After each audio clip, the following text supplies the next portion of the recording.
नमस्ते to all magical minds dear. आज हम पंक्चुएशन में एपोस्ट्रोफी के बारे में पढ़ने जा रहे हैं। एपोस्ट्रोफी का आपने बहुत ज़्यादा यूज़ देखा होगा, तो अब हम देखते हैं कि एपोस्ट्रोफी को हम कहाँ कहाँ यूज़ कर सकते हैं।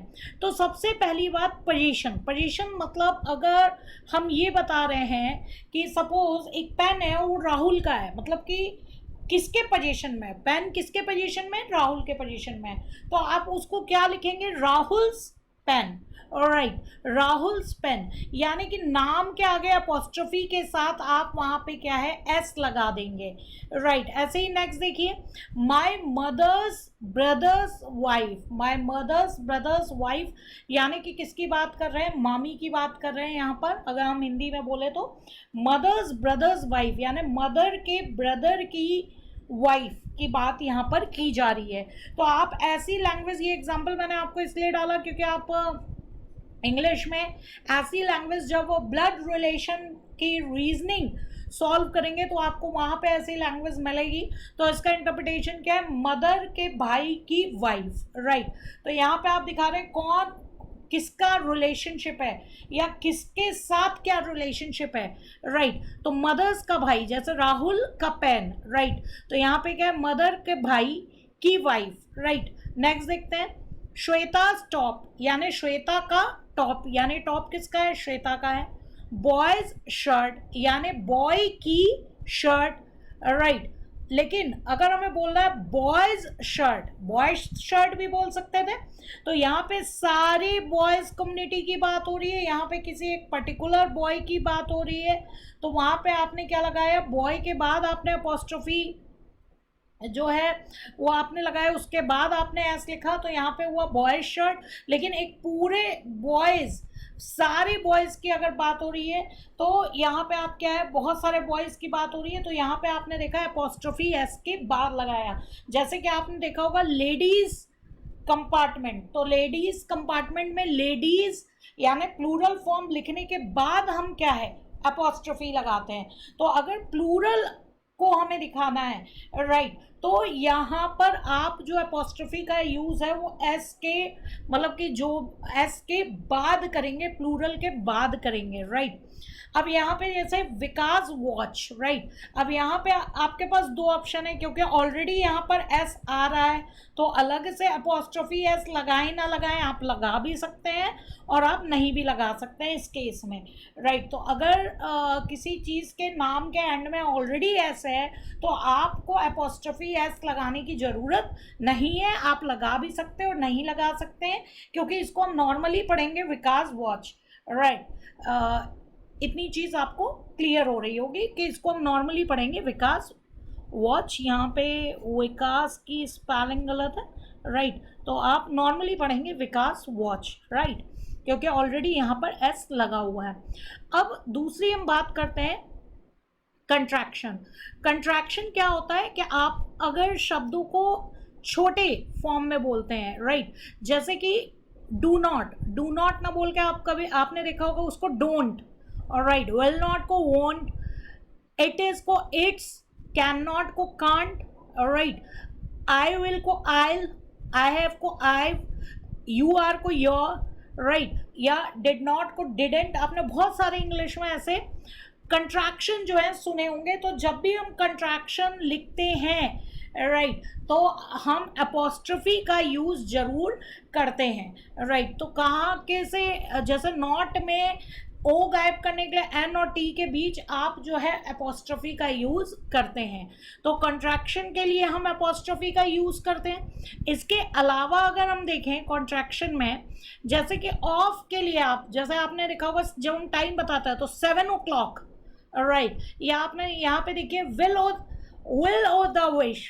राइट, तो यहाँ पे विल ऑफ द विश, तो इसकी बात कर रहे हैं, या 7 o'clock, 7 of the clock. Right, तो यहाँ पे ऑफ द जो है उसको हमने केवल ओ एपोस्ट्रोफी लगाकर जो है शो किया है। या आपने जनरली देखा होगा कि जैसे मैडम है तो उसको शॉर्ट फॉर्म में हम लोग मैम जो है एपोस्ट्रोफी के साथ जो है डी जो है हमारा, वो हम एपोस्ट्रोफी लगाकर जो है उसको कॉन्ट्रैक्शन में कन्वर्ट कर देते हैं। या आपने आयरिश ओ के बारे में देखा होगा, जो ग्रैंडसन और डिसेंडेंट, आपने देखा होगा कभी कभी जैसे ओ कॉर्नर यूज हो रहा है या ओ सविलियन यूज हो रहा है, राइट। तो ये जो है ओ जो है वो किसको शो कर रहा है, ग्रैंडसन या जो उनकी पीढ़ी चली आ रही होती है उसको जो है, मतलब कि जो फैमिली नेम है वो ओ के बाद आता है, राइट। तो यहाँ पे जैसे कॉर्नर फैमिली है तो कॉर्नर फैमिली के जितने मेंबर्स होंगे उनको ओ कॉर्नर बोला जा सकता है या ओ सल्यूएन बोला जा सकता है, राइट। तो ये आयरिश ओ जो है कहलाता है। या आपने मैकडोनल्ड का नाम सुना होगा, तो मैकडोनल्ड में जो मैक है, ठीक है, एमसी जो है वो कॉन्ट्रैक्शन मैक का है, इसका मतलब होता है सन ऑफ, राइट। तो सन ऑफ डोनाल्ड की यहाँ पे क्या है बात कर रहे हैं। तो ये कुछ कॉन्ट्रैक्शन है जो अपॉस्ट्रोफी के साथ यूज होते हैं, राइट। इसके अलावा हम देखते हैं जैसे कि इट्स में बहुत कंफ्यूजन होता है। इट्स एक पूरा भी टर्म है, राइट, पूरा एक टर्म है, और अपॉस्ट्रोफी के साथ अगर इट्स लिखा जाता है तो इट मीन्स इट इज या इट हैज, राइट। अगर अपॉस्ट्रोफी के साथ लिखा जाता है तो इट इज या इट हैज, राइट। तो इट्स जो है वो एक चीज बताता है कि आप किस इसका मतलब कि एक पर्सनल प्रोनाउन है। जैसे कि for example the child wants it's toy, यहाँ पे देखिएगा अपॉस्ट्रोफी वाला इट्स नहीं है, तो जो बच्चा है वो अपना टॉय चाहता है, ठीक है, इट्स उसका खुद का, राइट। तो अपना टॉय, तो ये एक पर्सनल प्रोनाउंस है। जबकि अगर अपॉस्ट्रोफी वाला इट्स आप लिखते हैं इट्स, तो इसका मतलब है इट हैज या इट इज होगा। तो यहाँ बीन लगा है तो ऑब्वियस सी बात है it's been a wonderful day, right. तो यहाँ पे इसका क्या मीनिंग निकालेंगे, it has been a wonderful day. तो इस तरीके से कॉन्ट्रैक्शन में आप देखेंगे कि जो अपॉस्ट्रोफी है उसका यूज होता है। यहाँ पे देखिए जैसे कि once, right, M apostrophe S, M's या द अपॉस्ट्रोफी एस का हम यूज करेंगे, राइट। अगर हम बिना अपॉस्ट्रोफी के वन के साथ एस लिख देते हैं, एम के साथ एस लिख देते हैं या द के साथ एस लिख देते हैं तो ये गलत है। जैसे कि फॉर एग्जांपल मैं आपसे पूछूं how many ones are there in, ये जो पूरा आपका डिजिट्स दिया हुआ है इसमें आपको डिजिट्स, वन डिजिट जो है वो काउंट करनी है। इस पूरे नंबर में आपको वन डिजिट जो है वो काउंट करनी है। तो यहाँ पे हाउ मैनी वंस, यानी कि यहाँ वन के बाद मुझे अपॉस्ट्रोफी एस लगाना पड़ेगा। या फॉर एग्जांपल मैं आपसे पूछती हूँ कि अभी आपने लास्ट 5 मिनट्स में कितनी बार दा बोला, हाउ मैनी दाज you have spoken in last 3 minutes या 5 मिनट्स, राइट। तो यहाँ पे भी आप देखेंगे हम दा को बोल रहे हैं तो दा के बाद मुझे क्या है अपॉस्ट्रोफी एस लगाना पड़ेगा, क्योंकि मैं ये पूछना चाह रही हूँ कितनी बार दा आपने बोला, राइट।